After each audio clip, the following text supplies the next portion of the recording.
All right, two more constructions today. Lesson number 2, we're going to construct a copy of an angle and a bisector of an angle. So we're going to be given an angle, and then we're going to copy it, and then we're going to give it another angle, and we're going to bisect it. All right, so first thing is copying the angle. But before we get that, I just want to talk about some terminology. This picture just shows to help you with some vocabulary, a visual to help you with some vocabulary. There's an interior of an angle and an exterior of an angle. The interior of an angle is anything inside, basically inside the angle. Okay, so here's the angle, right? So any point in here, you could even extend this out, extend that forever, extend that forever. So anything in here is considered the interior. Extend that, okay? All these points, anything in here is considered the interior of the angle, and anything besides those points, so anything out here is the, don't do this on your paper, is the exterior of the angle, okay? So we'll get rid of that. All right, so now we're going to learn how to copy an angle. Okay, I'm not going to read through this with you and bore you with it, but basically these are the steps to copying an angle in case to help you in class tomorrow. All right, so we're actually going to use this slide right here to do it with you on the video. Okay, again, if you don't have a compass with you, just do the best you can with freehanding it. You know what I mean? But I mean, never freehand a construction, but because you don't have the thing at home with you, I wanted to make sure you got some information at home. All right, so to copy an angle, the first thing we're going to do is we need this. You need one. These are called rays. They got one arrow. They're called a ray. So 2 rays make up an angle. We're going to create one of the rays right down here. Okay, we're going to just make one of them to start. All right, so make any ray basically you want. So there's one of my rays, and then get rid of my ruler for a second. Okay, and then there's the point. So let's call this A, and then we can call this A prime. All right, so there's A prime right there, because it doesn't really matter where it is. What we're concerned with, because one of them is fixed. The other one is the one that can be, where is it? We're not sure where it is, right? So that's what we're going to be actually copying. All right, so to do that now, what we're going to do, and we'll put a little arrow here, right? We're going to put our compass point on A, right? And we're going to swing any arc you want. Okay, we're open up my compass, and we're going to swing just a random arc. It doesn't matter. This is the beauty of some of these constructions. It really doesn't matter where you put it, okay? Because whatever you do up here, you're going to do it down here. So we're going to put that compass point on A prime, and we're going to swing our arc. Now, what you got to do, and you could do a whole circle if you want. Anytime it's an arc, you can always do a whole circle. It's the same thing. It's just that when you do a whole circle, it kind of gets messy, and like you got a lot of stuff going on. It gets, it kind of messes up your diagram. Oh no, I just messed that up.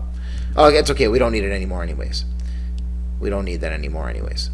But what we did, yeah. If I grab the one leg, it'll move it. If I grab the other leg, it like moves the measurement. All right, so basically this here is the exact same as this. So from here to here is the same as here to here. So now what we need to figure out is what is the distance from here to here. So from this point here to this point here. Now on our last page, did it give letters? I just want to make sure. I want to try and follow the... Yeah, it doesn't really name them. So we're just going to name them. All right, so let's call this B and C. Okay, you call them anything you want. So now we need to know the distance from B to C. Well, we're not going to actually measure it with a ruler. We're going to measure it with our compass.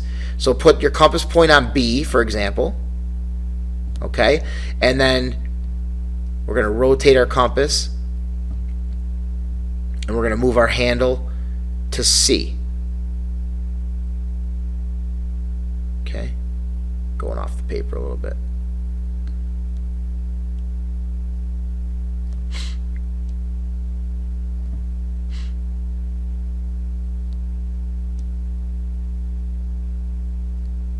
There it is, pretty close.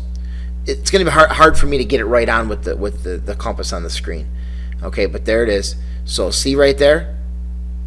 And you put a little arc there. You put a little arc there to show that you measured. So that arc right there that I just did, that shows that the compass right now, see how I'm moving the compass around? I'm moving the compass around, but I'm not changing the measurement on the compass. So I keep that same exact measurement, whatever that is right there, and I'm going to go down here. Okay, I'm going to put B prime.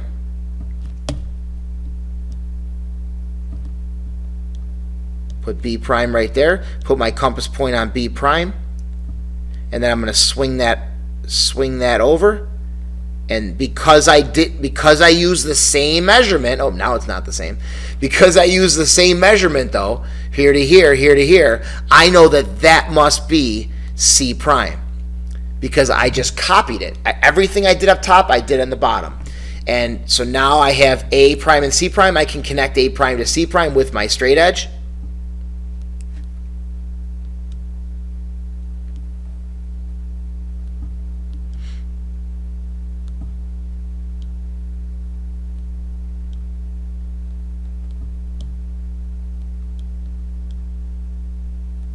Okay, I'm just going to go right there, and there it is. With my straight edge, I was able to connect A prime to C prime, and look at that. I copied the angle. Now, I know I went longer. You got to understand, angles have nothing to do with how long you draw the rays. Like, obviously, I drew this one longer. That doesn't matter. Like, none of that matters. If I chopped it off right here, and I chop it off right here, say, right? Okay, now it's the exact same picture. All right, but it doesn't matter. The angle is the space in between those two rays. It's that space in there that we talked about. Like this right here is the angle, right?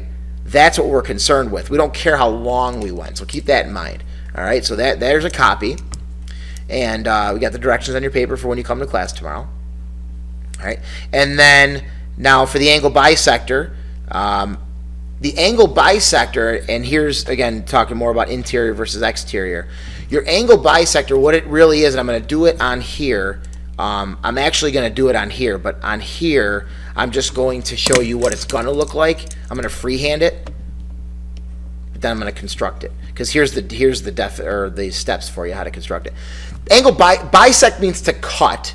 In exactly in half, okay? So cut in two equal pieces. So if I want to bisect this angle, I need to draw a line, another ray rather, that goes right out through the middle, something like that. But obviously I just freehanded that. But I need to construct it so it's exact because I just, this is just an estimate right there. So it's going to be something, when you're done, that's what you're going to end up drawing when you're done, all right? And you're going to have an arc there, blah, blah, blah. All right, so let's actually do the construction, and then we'll be done with today's video. Nice short one today. All right, so to do an angle bisector is one of the easier constructions. You're just going to put the compass point on A. Let's label that A. Okay, that's point A right there. And we're going to open up our compass. You're going to open it up big. It doesn't really matter how big, but we're going to open it up pretty big. That's pretty big. All right, and we're going to draw. Oh, nope, we're not going to want that. We're going to draw an arc. And again, you could do a full circle if you want. But there's an arc. Okay. And what's nice about this one is, again, it was a random arc. As long as you hit both rays, it doesn't matter. We'll call that B prime, or just B and C rather. Not B prime, just B. All right. And then what you do is you put your compass point on B or C. It doesn't matter. You can use the same setting. It doesn't actually, you don't need the same setting. You just use the same setting. And then, so it doesn't get confusing, put the compass point on C, and then you do an arc. You do an arc somewhere in the interior.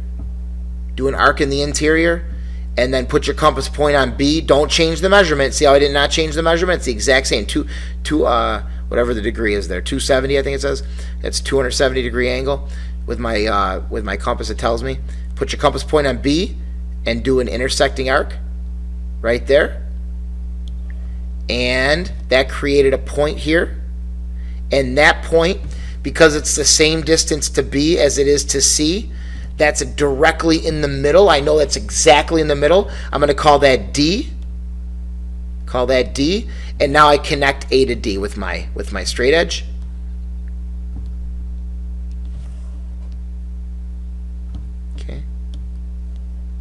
I got my expandable ruler. Look at that. Oops.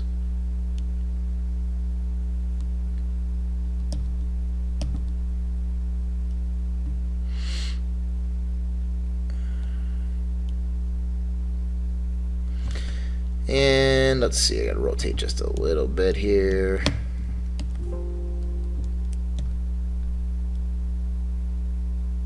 There we go. And I'm just gonna change colors to red. And boom, there it is. And that's it. And that is our angle bisector. That is directly in the middle, because I know that point was right in the middle, and obviously A is right in the middle, and I think I was off a little bit with the ruler, but it's really close, and that's my construction of my angle bisector, and we're going to practice that in class tomorrow. See you then.